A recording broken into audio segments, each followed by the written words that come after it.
Welcome back to another episode of Get Weird with me, your host, the craziest and weirdest person of all that you probably may or may not know, Brittany Barbieri.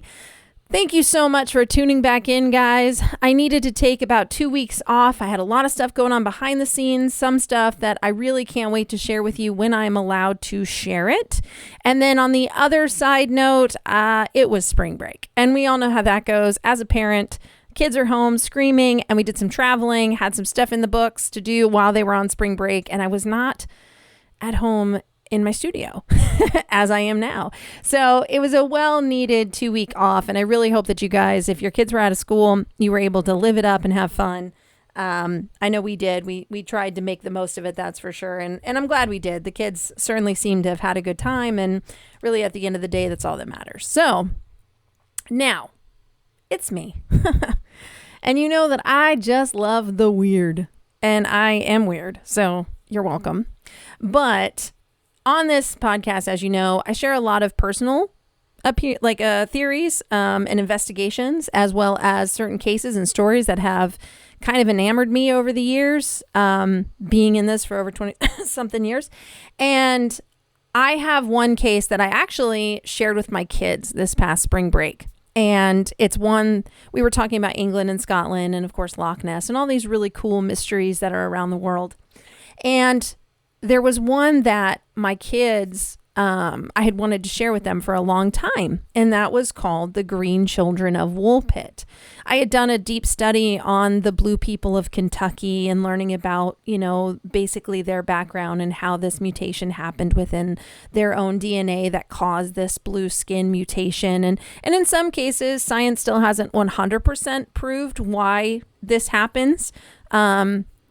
But, there are certain nutrition issues and certain DNA issues that happen and cause these strange mutations. We've seen them for centuries, strange mutations. So this case in particular with the Green Children of Woolpit really interested me a lot. And the reason why was because it's a 900-year-old story that still produces to this day. And I know that Woolpit, England, I've had conversations with people from Woolpit over the years, and they know about the story. Some of them were like, I don't know if I believe it or not. And then I had others that were saying that they do, and they had relatives who knew the story or knew the person who knew the person, and etc. And so the conversations really were interesting to me over, over 20 some odd years ago. But it's one of those cases that I enjoy. And so I figured as we kick back in after spring break, let's start with a really weird, mysterious case. And that one is the Green Children of Woolpit, England. And as I like to say this, were they visitors from another world? I don't know. Let's get into it. So let's take you to the beginning. England, 12th century. No electricity, no modern medicine, no understanding of the world beyond what you see, right? And basically what you survive at that time. Then one day, in a quiet farming village, two children appear right out of nowhere. Not dirty, not injured, not crying for help, just standing there, right in the middle of this field. But something was really off, right? And something seemed wrong. It was their skin. Their skin was the color of green. And then on top of not only having like green skin, so of course nowadays we're thinking Martians, right? Like little green people, but that's not the case. This was just, they looked human, but they were green in pigment of their skin, not the normal color you see of humans today. And then the other part is they didn't speak our language, or basically the language we're familiar with. And they refused to eat the food, any of the food, because it wasn't theirs. And when they did finally speak, they chose to tell their story. And they told a story that nearly 900 years later still doesn't have any answers. So here we go. Let's go to Woolpit, a small rural village in medieval England, named after the wolf pits scattered throughout the area. These were literal traps. Okay. Deep holes meant to catch the predators. Okay. Now I want you to imagine this. It's harvest season. Villagers are out working the fields, and near one of those pits, they find these two children, a boy and a girl, completely alone, silent, holding each other, scared, right? And undeniably looking different because of the color of their skin. And at first glance, they looked human, same features, same size, but that skin, that strange green hue, and it wasn't painted, not like certain kind of clay dirt or whatever that was green. No, they were completely green. And it didn't stop there, right? What they had on was unfamiliar clothing, nothing that the villagers had even recognized, or nothing at all. And they didn't even, when they tried to talk, no one could understand a single word they were saying. Their dialect was something completely different and new to this area. Not saying it's not from another country that they were unfamiliar with, but we're just talking about this period and place and time. And here they are just standing in a medieval village. Okay, these two children just show up looking human, but clearly they're not from there. They've got green skin. So the villagers, of course, take them in. They're trying to feed them breads, meats, vegetables, things that they eat, and the children refuse. They refuse everything. Days go by. These kids continue to not eat. They just won't eat. They can't eat until finally they're given raw beans, okay, from some of the fields. And so all of a sudden they devour them. They're eating these beans, okay? That's it. That's all they'd eat. And over time, something changes about them. They begin to eat normal food. They're starting to adapt to the food in the area. They're starting to try new things. They're slowly adapting into the environment and eating. And as they're starting to eat these foods, something changes. Slowly, that green, strong pigmentation of their skin begins to fade. Almost like whatever condition or environment they came from was leaving their bodies, because their environment is no longer present, and now they are being forced to adapt and evolve into this atmosphere, this environment, this food, which of course in scientific terms does make sense and play a huge factor here. So unfortunately, tragedy hits. There's just tragic news. Tragedy hits this family and hits this little girl and little boy. The boy, sadly, her little brother, does not make it. He becomes extremely sick, very weak, and before long, he passes away shortly, not too far after being discovered. But the sister, the little girl, she survives. She adapts into this new world in the 12th century. She then learns English and eventually chooses to tell her story now that she can speak English, and begins to explain in depth her story and her legacy. And some of the earliest recorded accounts came from certain chronicles. One of them, William of Newborough, wrote about this as well. The girl claimed that they came from a place called St. Martin's Land. She remembered the name of it. A place where she claims the sun never fully shined, where everything existed in constant twilight. Kind of like if you were to imagine like a subterranean world, right? Like living in darkness for most of the time, which could, if that was true, could explain the pigmentation issue, right? And everything and everyone there, she said, were green like her in color and pigmentation. She said where she lived, they were tending the cattle and heard a strange sound. She related it to the sound of bells. And somehow she ended up in our world in the middle of a field with her and her brother. Now, I do want to add, there was another literature account, and I can't remember the date, from another historian investigator from way back, way back, who had dove into this on the mysterious count of these children after learning the story. And he had gathered from, I guess, early conversations with the little girl that she said it was almost like a cave. Her and her brother had seen a cave. They were out in the field tending cattle with their mother, and they saw what looked like a cave. And they went into the cave, were wandering, and saw like, a dark void, kind of like a cave, and went into the entrance. And when it came out of the entrance, they woke up in this field. So, obviously there's broken English here. She's trying to learn English. She's trying to tell us her story the best way that she can. So we have different pieces. And when you hear about to a child, it looked like a cave. So we went inside, and it was, as she got older, she said it was like a black void.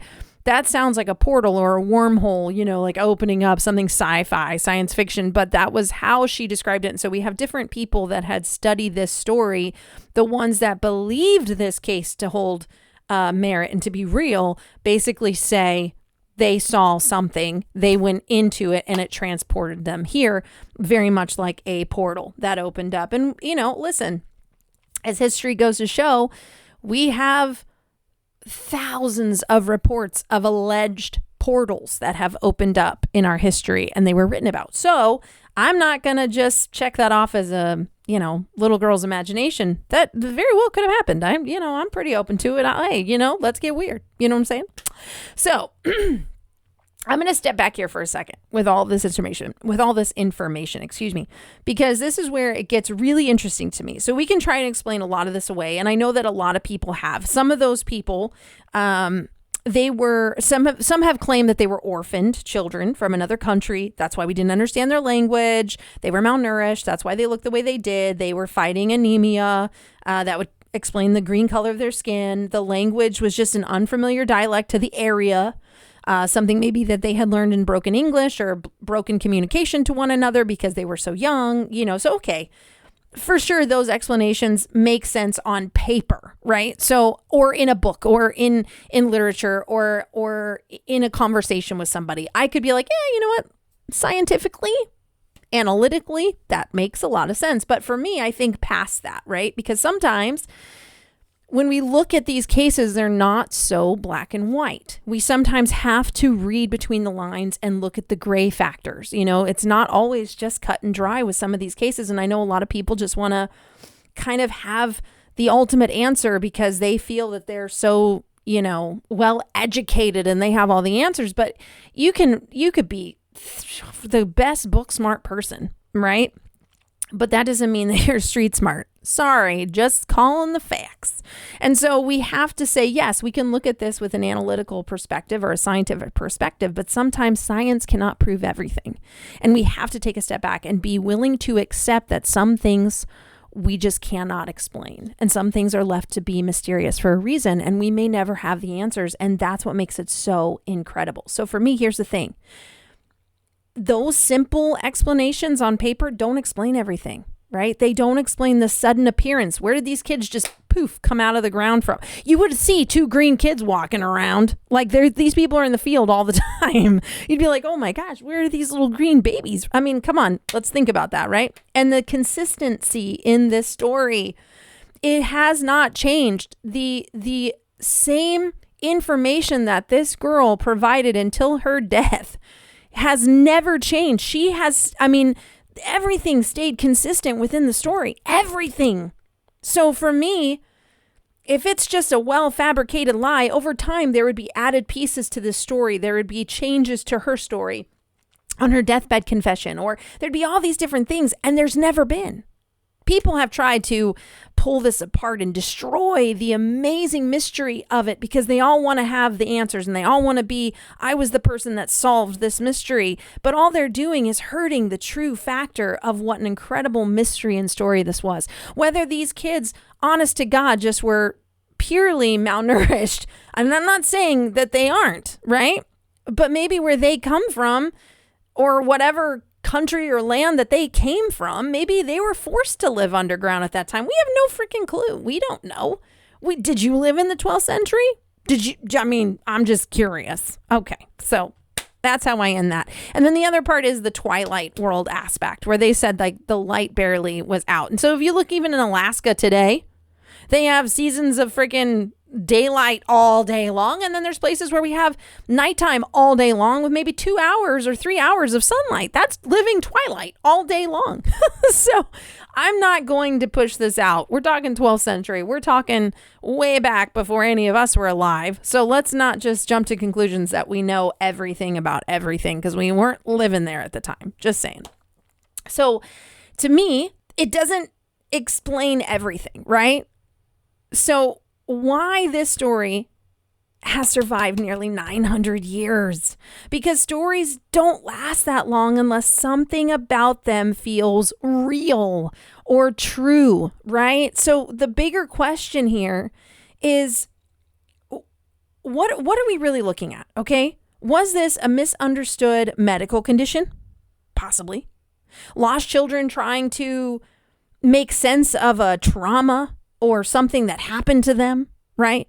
A medieval folklore tale that has just grown over time, which everybody always jumps to immediately, right? However, what we have learned in deep research and investigation is that these little folk tales, as they like to call it, and fairy tales all had truth to them.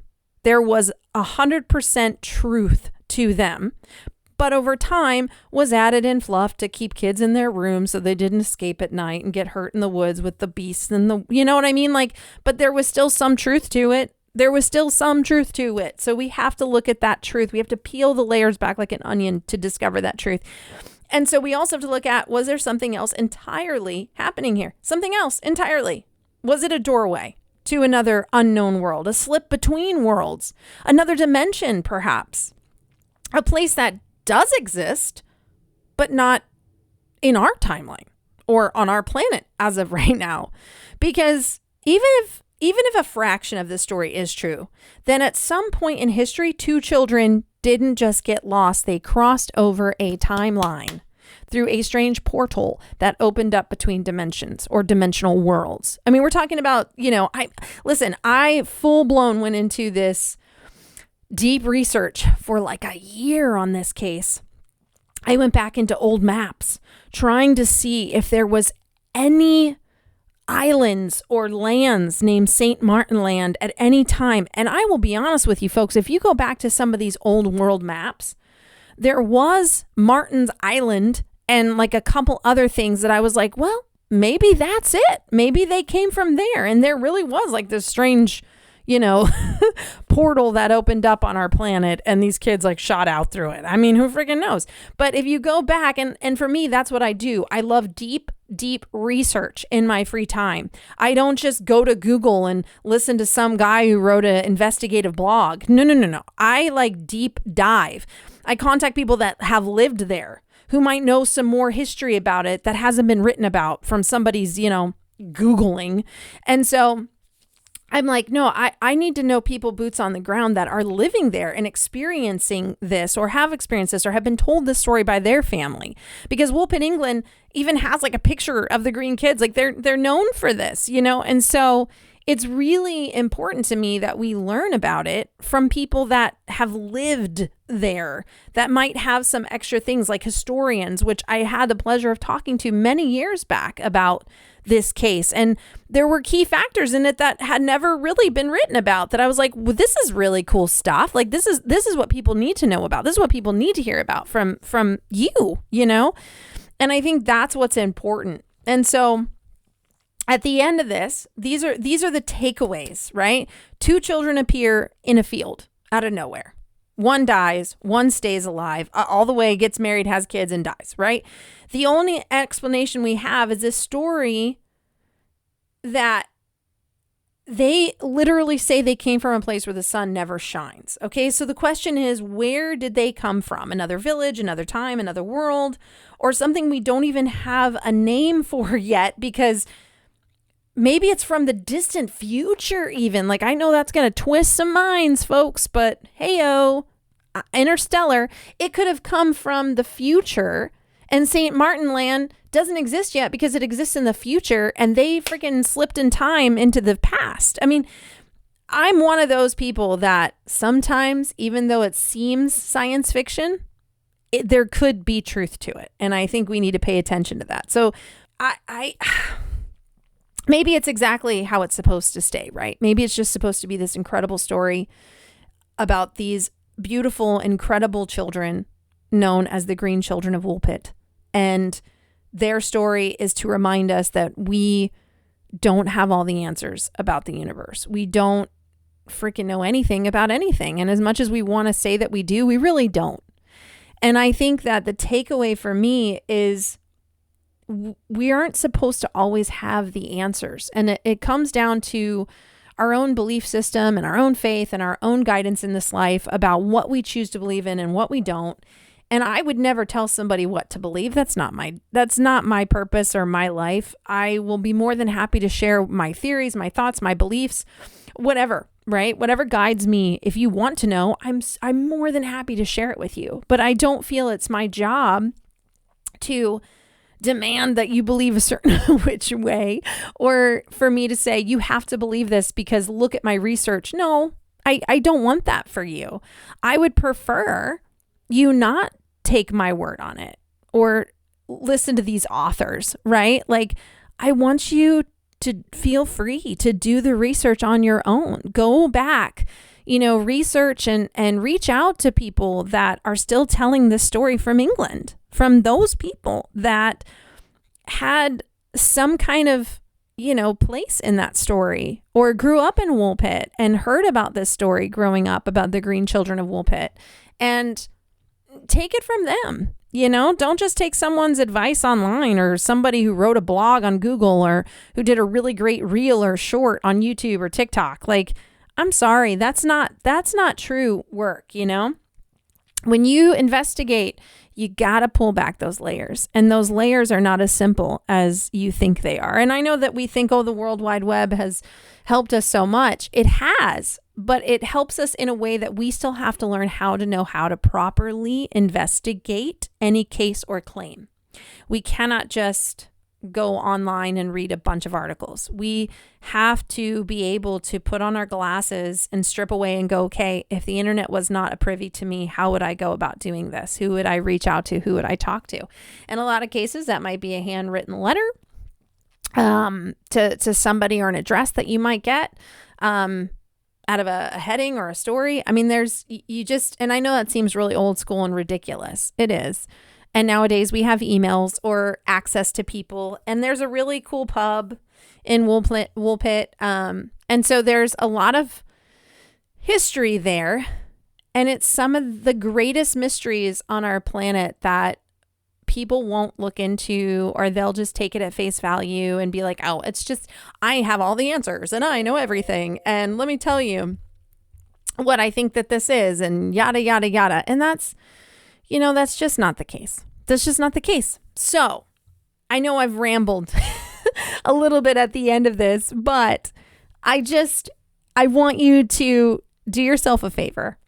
Go look this case up, the Green Children of Woolpit. Read the original accounts, the theories, the stories that still resonate within England, okay, about this particular case. Then I want you to decide for yourself. I want you to sit back and be your own scientist, your own investigator, your own theorist, and sit there and say, I wonder what this could be. I wonder what this all could amount to. And you know what? Next week, I will do a story for you regarding the Blue people of Kentucky. And if you want to feel free about researching them before next week's episode, go for it. But that's another cool mystery. And I don't mind sharing that story because there was some really cool scientific evidence that we were discovering with those people in Kentucky. And I just find it fascinating. So again, as always, please stay curious, stay open-minded to the world around you, and do not be afraid to get a little weird. And until next time, everybody, have a great one and stay weird.